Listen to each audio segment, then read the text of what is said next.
بسم اللہ الرحمن الرحیم۔ آج ہم جو مجلس پڑھنے جا رہے ہیں وہ ہے روانگی از مدینہ۔ یہ مجلس سید جعفر الزمان نقوی البخاری کی کتاب مجالس المنتظرین کی 6ٹھی مجلس ہے۔ بسم اللہ الرحمن الرحیم۔ یا مولا کریم اجل اللہ فرجک و صلوات اللہ علیہ۔ 27 رجب المرجب 2 مئی 680 عیسوی، ہفتہ اور اتوار کی درمیانی رات ہے۔ مسجد نبوی کے صحن میں محمل بیٹھے ہیں پاک پردہ داران توحید و رسالت صلوات اللہ اجمعین محملوں پر سوار ہو رہے ہیں۔ اس وقت مروان نے ملا بنو ہاشم میں جاسوسی کے لیے ایک آدمی کو روانہ کیا کہ وہ معلوم کرے کہ کیا ہو رہا ہے۔ اس کے جاسوس نے واپس آ کر اطلاع کی کہ امام مظلوم علیہ الصلاۃ والسلام مدینہ چھوڑ کر مکہ کی طرف روانہ ہو رہے ہیں۔ یہ ملعون فوراً قیصر دارالامارہ کے ساتھ ملحق ولید ملعون کے گھر پہنچا اور ولید کو اطلاع دی کہ جلدی باہر آئے۔ ولید شراب کے نشے میں دھت سویا ہوا تھا۔ اس نے جواب میں کہلا بھیجا کہ جو بھی بات ہے وہ کل سنے گا۔ مروان نے دوبارہ بہت کوشش کی تاکہ اسے آمادہ کر سکے کہ وہ امام مظلوم علیہ الصلاۃ والسلام کو مدینہ سے باہر نہ جانے دے، مدینہ کے باہر فوج کے پہرے لگا دے، مگر ولید نے ملنے سے انکار کر دیا۔ مروان بڑے غصے میں واپس آیا اور گھر کا دروازہ بند کر دیا، مگر ساری رات سو نہ سکا۔ یہاں یہ بھی عرض کرتا چلوں کہ مدینے میں اس موقع پر خاندان پاک علیہ الصلاۃ والسلام سے دشمنی میں سب سے زیادہ کوشاں مروان تھا۔ اسے یہ بھی معلوم تھا کہ یہ گھر عطر کتنا کریم ہے۔ واقعی کربلا کے 2-3 سال کے بعد مدینے میں عبداللہ بن زبیر کی حکومت قائم ہو گئی۔ اس کی حکومت کے قیام کی تحریک جس وقت مدینہ میں چل رہی تھی، اس وقت مدینہ کا گورنر یہی مروان تھا۔ عبداللہ بن زبیر کے ساتھیوں نے اس کے خلاف کامیاب بغاوت کی۔ اس وقت عبداللہ بن زبیر کے ساتھیوں نے مدینہ کی ناکہ بندی کی ہوئی تھی، اسے فرار کا راستہ نظر نہ آیا۔ دوسری طرف اس کے ساتھ اس کے بیوی بچے تھے۔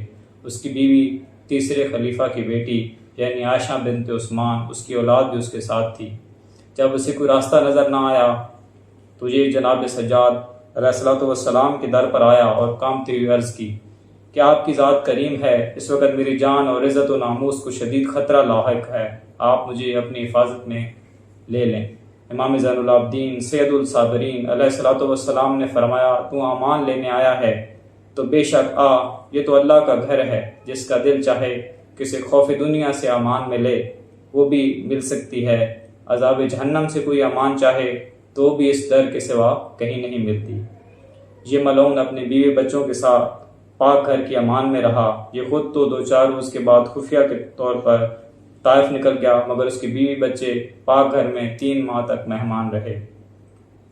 مروان نے طائف جا کر بوسیدہ سا مکان خریدا۔ اسے درست کرنے کے بعد اس نے اپنا ایک خفیہ آدمی بھیجا کہ جا کے امام سجاد علیہ الصلاۃ والسلام کو عرض کرے کہ جس طرح اتنی مہربانی فرمائی ہے، میری عزت اور جان کو امان دی ہے، اسی طرح یہ بھی مہربانی فرما کر میرے بچوں کو اپنی نگرانی اور حفاظت میں طائف پہنچا دیں۔ اس وقت جناب سجاد علیہ الصلاۃ والسلام نے اپنے لخت جگر جناب عبداللہ علیہ الصلاۃ والسلام کو حکم دیا کہ آپ ان کے طائف جانے کا انتظام کریں۔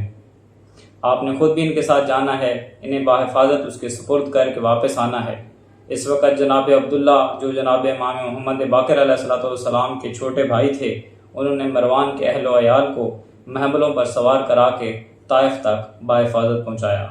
یہ ہے وہ کریم گھر جو سفر پر روانہ ہو رہا ہے، اور یہ ہے وہ مروان جو دشمنی کی چالیں چلنے میں مصروف ہے۔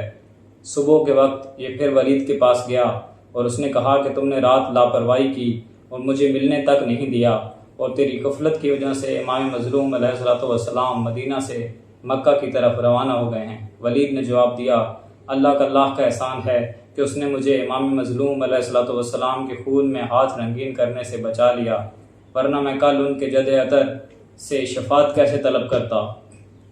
جس وقت مستورات توحید و رسالت صلوات اللہ علیہم کے تمام جوانان بنی ہاشم علیہ الصلوۃ والسلام سوار کر چکے، اس کے بعد جن مستورات نے گھر میں رہنا تھا وہ مستورات امام مظلوم علیہ الصلوۃ والسلام کی زیارت اور وداع کے لیے ان کے قریب آئیں۔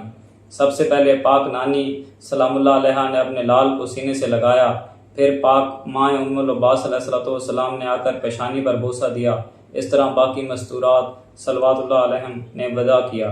یہ منظر بھی بڑا عجیب تھا، جو پاک مستورات امام مظلوم علیہ الصلوۃ والسلام سے وداع کر لیتی، باقی شہزادگان آ کر ان سے گھر ملتے، گھر کے بزرگ مستورات کے قدموں کو ہاتھ لگاتے اور وہ پیشانیوں پر بوسہ دے کر دعائیں فرماتی تھیں۔ ان پاک مستورات سے سوائے جناب غازی علیہ الصلوۃ والسلام اور جناب سجاد علیہ الصلوۃ والسلام کے تمام مردوں نے وداع کیا، کیونکہ وہ دونوں اس وقت مسجد کے دروازے پر پہرا دینے میں مصروف تھے۔ ان کا خیال تھا کہ محملوں کو روانہ کرنے کے بعد جلدی گھر کے افراد سے مل لیں گے اور شہنشاہ انبیاء علیہ الصلوۃ والسلام کا سلام بھی کر لیں گے۔ وداع مکمل ہو گیا۔ تاجدار کربلا کا یہ دستور تھا کہ جب وہ بھی کسی کی طرف سفر کرتے اور تیار ہو کر باہر تشریف لاتے تو ہلکی سی آواز کے ساتھ فرماتے، کوئی ہے جو ہمارا رہوار کو ہمارے پاس لے آئے۔ جب محمل روانہ ہونے لگے تو امام کائنات علیہ الصلوۃ والسلام نے آواز دی کہ ہے کوئی جو میرے رہوار کو قریب لے کر آئے۔ شہزادہ اکبر علیہ الصلوۃ والسلام نے دوڑ کر پاک بابا کے پاک مرتجز کو لگام پکڑی اور ان کے قریب لے آئے۔ جناب سجاد محملوں کے آگے پہرا دینے میں مصروف تھے۔ جناب غازی علیہ الصلوۃ والسلام فوراً امام مظلوم علیہ الصلوۃ والسلام کو سوار کرانے کے لیے تشریف لے آئے۔ امام مظلوم علیہ الصلوۃ والسلام نے اپنے رہوار باوفا کے قریب آ کر مرتجز کی گردن پر تھپکی دی اور پھر سوار ہونے کے لیے مرتجز کی گردن پر ہاتھ رکھا۔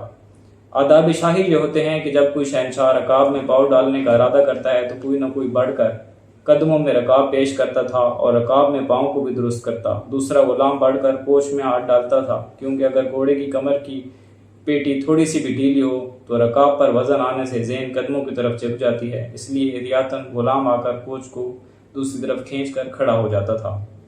اسی دستور کے مطابق کردگار وفا علیہ الصلوۃ والسلام نے بڑھ کر قدم مبارک کو رکاب میں درست کیا۔ جناب محمد حنفیہ علیہ الصلوۃ والسلام نے بڑھ کر کوچ کو پکڑا اور شہنشاہ وفا نے بغل میں ہاتھ دے کر سہارا دیا۔ امام مظلوم علیہ الصلوۃ والسلام زین پر سوار ہوئے۔ یہ مدینہ ہے جہاں اس قدر عزت و احترام سے امام مظلوم علیہ الصلوۃ والسلام کو سوار کیا جا رہا ہے۔ ایک اور موقع بھی تھا جس وقت امام مظلوم نے یہی فکرہ فرمایا تھا کہ ہے کوئی جو ہمارے رہوار کو ہمارے پاس لے آئے۔ جی ہاں، یہ 10 محرم کا دن ہے۔ سب احباب و انصار راہ حبیب میں قربان کر کے پاک پردہ داران توحید و رسالت صلوات اللہ علیہ سے آخری وداع فرما کر خیام کے دروازے پر تشریف لے آئے۔ دستور کے مطابق فرمانے لگے کہ ہے کوئی جو میری رہوار کو ہمارے پاس لے آئے۔ پھر ایک حسرت بھری نگاہ سے چاروں طرف دیکھا، لیکن کوئی نظر نہ آیا جو بڑھ کر ذوالجناب پاک کو پیش کرتا۔ شہنشاہ کربلا علیہ الصلوۃ والسلام سر جھکا کر کچھ سوچنے میں مصروف تھے کہ اچانک گھوڑوں کے قدموں کی آواز سنائی دی۔ سر اٹھا کر نگاہ فرمائی تو دیکھا کہ دائی پاک جناب فضا ہیں، سفید سر اطہر میں خاک ہے، رو بھی رہی ہیں اور ذوالجناح کی لگام پکڑ کر چلتی آ رہی ہیں۔ امام مظلوم علیہ الصلوۃ والسلام نے فرمایا، اماں آپ نے یہ تکلیف کیوں کی؟ دائی پاک عرض کرتی ہیں، آقا جان سے پیارے جوان تو موجود نہیں جو آپ کو سوار کرتے، یہ کنیز حاضر ہے، آئیں آپ کو آج ذوالجناح پاک پر سوار کراؤں۔ ذاکرین بیان فرماتے ہیں کہ دوسری طرف ایک مستور نے کوچ پکڑ لی۔ جب امام مظلوم علیہ الصلوۃ والسلام نے دیکھا تو ان کے ہاتھوں پر مہندی نظر آئی۔ سرکار نے فرمایا کہ یہ کون ہیں؟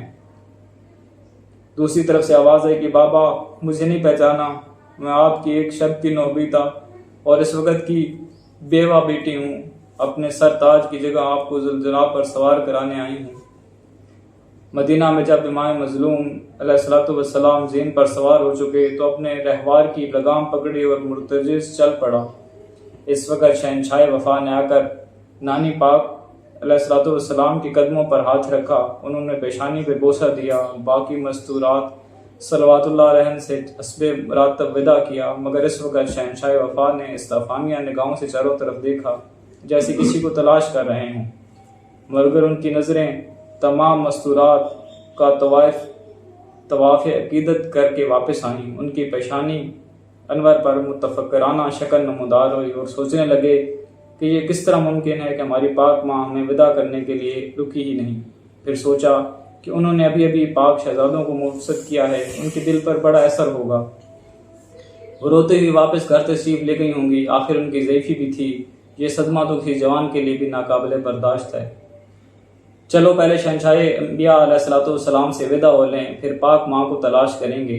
یہ سوچتے ہوئے جناب غازی مزار اقدس کی طرف روانہ ہو گئے۔ جس وقت یہ مزار اقدس پر پہنچے ان کی آنکھوں سے آنسو جاری ہو گئے۔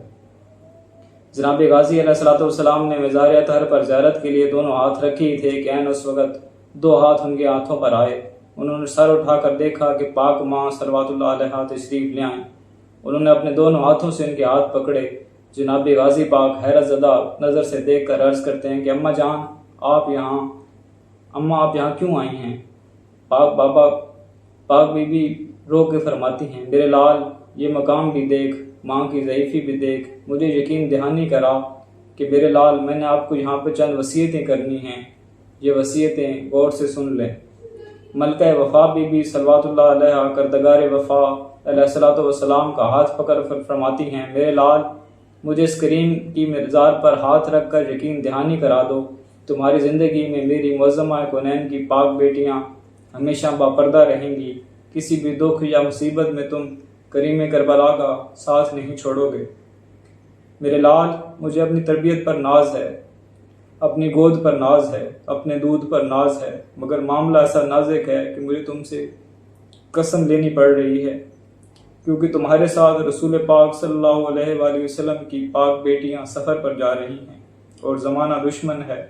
جس وقت وفاقی ملکہ نے اپنے بیٹے سے اتنا فرمایا تو جناب غازی علیہ السلام نے پاک ماں کی خدمت میں عرض کی کہ ماں میں اس ذات پاک کو جو اس مزار میں موجود ہیں گواہ بنا کر آپ کو یقین دلاتا ہوں کہ جب تک میں زندہ ہوں اس وقت تک خاندان تطہیر کے پردے محفوظ رہیں گے، میری زندگی کا مقصد ہی ان کی غلامی ہے۔ ہاں جب آپ یہ سن لیں کہ آپ کا باوفا بیٹا شہزادہ علی اصغر علیہ السلام کی نالین پاک پر قربان ہو چکا ہے تو پھر اس کریم کو نوکر سمجھتے ہوئے مجھے اپنا حق عظیم بخش دیں۔ پاک والدہ ماجدہ نے حلف وفاداری لینے کے بعد اپنے لال کو گلے سے لگایا اور پیار بھی کیا۔